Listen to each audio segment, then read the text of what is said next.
Bonjour, c'est Christelle, bienvenue à notre défi anti-morosité. Aujourd'hui c'est dimanche, donc comme la semaine dernière, un peu plus de légèreté. J'ai cherché un conte qui m'a beaucoup plu sur le site Se souvenir des belles choses et le conte s'appelle Le porteur d'eau.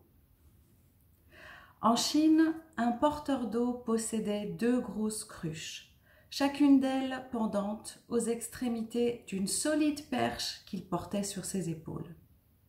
L'une des cruches était fêlée, tandis que l'autre était parfaite et livrait toujours une pleine portion d'eau.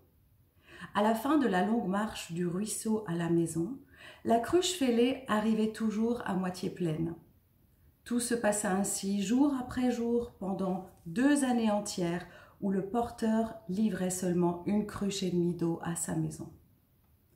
Évidemment, la cruche, qui était sans faille, se montrait très fière de son travail parfaitement accompli. Mais la pauvre cruche fêlée était honteuse de son imperfection et misérable du fait qu'elle ne pouvait accomplir que la moitié de ce qu'elle était supposée produire.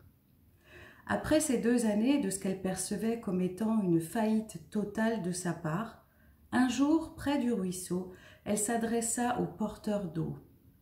« J'ai honte de moi-même à cause de cette fêlure à mon côté qui laisse fuir l'eau tout au long du parcours lors de notre retour à votre demeure. » Le porteur s'adressa à la cruche.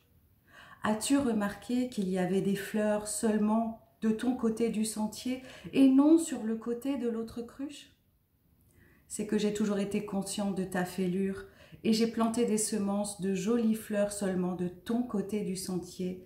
Et chaque jour, durant notre retour, tu les as arrosées.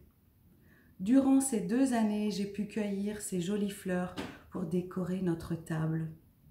Si tu n'avais pas été comme tu l'es, nous n'aurions jamais eu cette beauté qui a égayé notre maison. » La morale, chacun de nous avons nos imperfections. Nous sommes tous des cruches fêlées. Mais ce sont les failles et les fêlures que chacun de nous avons qui rend notre vie commune plus intéressante et plus gratifiante. Bien, c'est tout pour aujourd'hui. Conte Le porteur d'eau. On se retrouve demain 11h30 parce que chaque jour est un défi pour garder le moral. Défi anti-morosité. À demain. Très belle journée.